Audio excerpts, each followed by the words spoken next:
मैं शारदा थानवी आपके सामने आज लेकर आई हूँ प्रेमचंद के फटे जूते, जो निबंध है प्रेमचंद के ऊपर लिखा हुआ, हरिशंकर परसाई द्वारा लिखा निबंध, जिसमें परसाई जी ने प्रेमचंद के व्यक्तित्व की सादगी के साथ एक रचनाकार की अंतर्भेदी सामाजिक दृष्टि का विवेचन किया है। मैं प्रारंभ करती हूँ प्रेमचंद के फटे जूते हरिशंकर परसाई द्वारा रचित निबंध को पढ़ना। थोड़े जो कठिन शब्द आएंगे उनको मैं अपनी भाषा में आपको समझाऊंगी भी।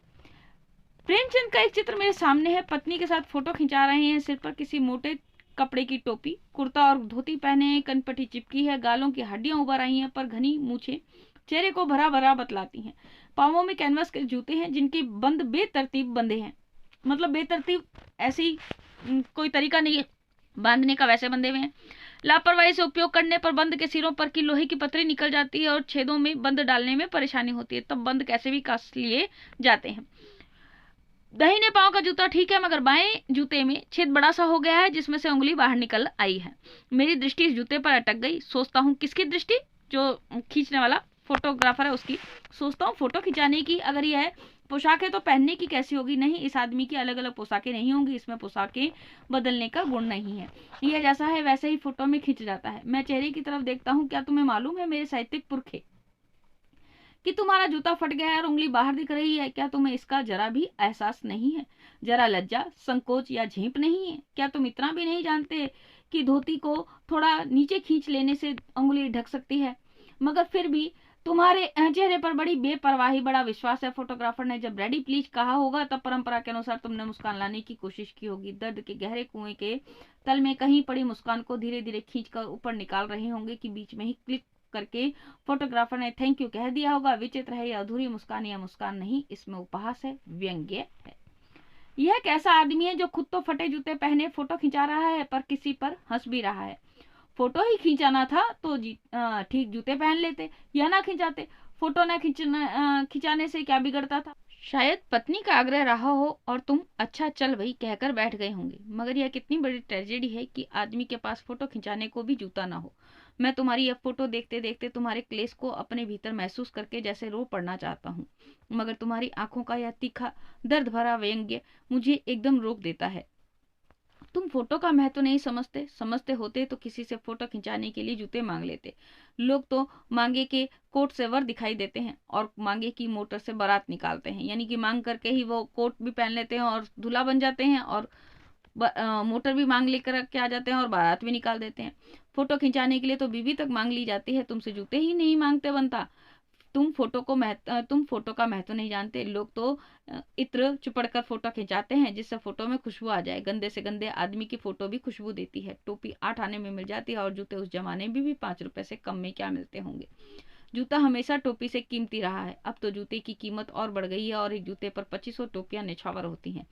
तुम भी जूते और टोपी के आनुपातिक मूल्य के मारे हुए थे। यह विडंबना मुझे इतनी तीव्रता से पहले कभी नहीं चुभी जितनी आज चुभ रही है, जब मैं तुम्हारा फटा जूता देख रहा हूँ। तुम महान कथाकार, उपन्यास सम्राट, युग प्रवर्तक, जाने क्या क्या कहलाते थे, मगर फोटो में भी तुम्हारा जूता फटा हुआ है। मेरा जूता भी कोई अच्छा नहीं है। यूं ऊपर से अच्छा दिखता है, उंगली बाहर नहीं निकलती, पर अंगूठे के नीचे तला फट गया है। अंगूठा जमीन से घिसता है और पैनी मिट्टी पर कभी रगड़ खाकर लहूलुहान भी हो जाता है। पूरा तला गिर जाएगा, पूरा पंजा छिल जाएगा, मगर उंगली बाहर नहीं दिखेगी। तुम्हारी उंगली दिखती है पर पांव सुरक्षित है। मेरी उंगली ढकी है पर पंजा नीचे घिस रहा है। तुम पर्दे का महत्व ही नहीं जानते। हम पर्दे पर कुर्बान हो रहे हैं। तुम फटा जूता बड़े ठाठ से पहने हो। मैं ऐसे नहीं पहन सकता। फोटो तो जिंदगी भर इस तरह नहीं खिंचाऊं, चाहे कोई जीवनी बिना फोटो के ही छाप दे। तुम्हारी ये व्यंग्य मुस्कान मेरे हौसले पस्त कर देती है। क्या मतलब है इसका? कौन सी मुस्कान है यह? क्या होरी का गोदान हो गया? क्या पुस की रात में नील गाय हल्कू का खेत चढ़ गई? क्या सुजान भगत का लड़का मर गया क्योंकि डॉक्टर साहब क्लब छोड़कर नहीं आ सकते? नहीं, मुझे लगता है माधो औरत के कफन के चंदे की शराब पी गया, वही मुस्कान मालूम होती है। मैं तुम्हारा जूता फिर देखता हूँ, कैसे फट गया यह। मेरी जनता के लेखक क्या बहुत चक्कर काटते रहे? क्या बनिए के तकादे से बचने के लिए मील 2 मील का चक्कर लगाकर घर लौटते रहे? चक्कर लगाने से जूता फटता नहीं है, घिस जाता है। कुंभन दास का जूता भी फतेहपुर सीकरी आने जाने में घिस गया था। उसे बड़ा पछतावा हुआ। उसने कहा, आव जात पनैया घिस गई, बिसर गयो हरि नाम। और ऐसे बुलाकर देने वालों के लिए कहा था, जिनके देखे दुख उपजत है तिनको करबो परे सलाम। चलने से जूता घिसता है, फटता नहीं। तुम्हारा जूता कैसे फट गया? मुझे लगता है तुम किसी सख्त चीज को ठोकर मारते रहे हो। कोई चीज जो परत दर परत सदियों से जम गई है, उसे शायद तुमने ठोकर मार मार कर अपना जूता फाड़ लिया। कोई टीला जो रास्ते पर खड़ा हो गया था, उस पर तुमने अपना जूता अजमाया। तुम उसे बचाकर उसके बगल से भी तो निकल सकते थे। टीलों से समझौता भी तो हो जाता है। सभी नदियां पहाड़ थोड़े ही फोड़ती हैं।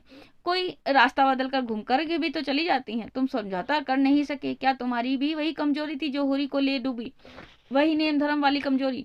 नेम धर्म उसकी भी जंजीर थी, मगर तुम जिस तरह मुस्कुरा रहे हो उससे लगता है कि शायद नेम धर्म तुम्हारा बंधन नहीं था, तुम्हारी मुक्ति थी। तुम्हारी यह पांव की उंगली मुझे संकेत करती सी लगती है। जिसे तुम घृणित समझते हो उसकी तरफ हाथ की नहीं पांव की उंगली से इशारा करते हो। क्या उसकी तरफ इशारा कर रहे हो जिसे ठोकर मारते मारते तुमने जूता फाड़ लिया? मैं समझता हूँ, तुम्हारी उंगली का इशारा भी समझता हूँ और ये व्यंग्य मुस्कान भी समझता हूँ। तुम मुझ पर या हम सभी पर हंस रहे हो, उन पर जो उंगली छुपाए और तलवा घिसाए चल रहे हैं, उन पर जो टीले को बरकाकर बाजू से निकल रहे हैं। तुम कह रहे हो मैंने तो ठोकर मार मार कर जूता फाड़ लिया। उंगली बाहर निकल आई, पर पांव बच रहा है और मैं चलता रहा, मगर तुम उंगली को ढकने की चिंता में तलवे को नाश कर रहे हो। तुम चलोगे कैसे?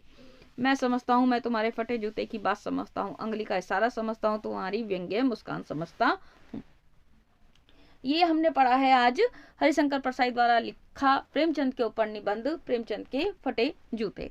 अगर आपको मेरा वीडियो पसंद आया तो प्लीज लाइक, कमेंट और शेयर करना ना भूलें। चैनल को भी सब्सक्राइब करना ना भूलें, ताकि मेरे आने वाले वीडियो आपको समय समय पर मिल सके। आज के लिए नमस्कार, अगले वीडियो में जल्दी मिलेंगे। धन्यवाद।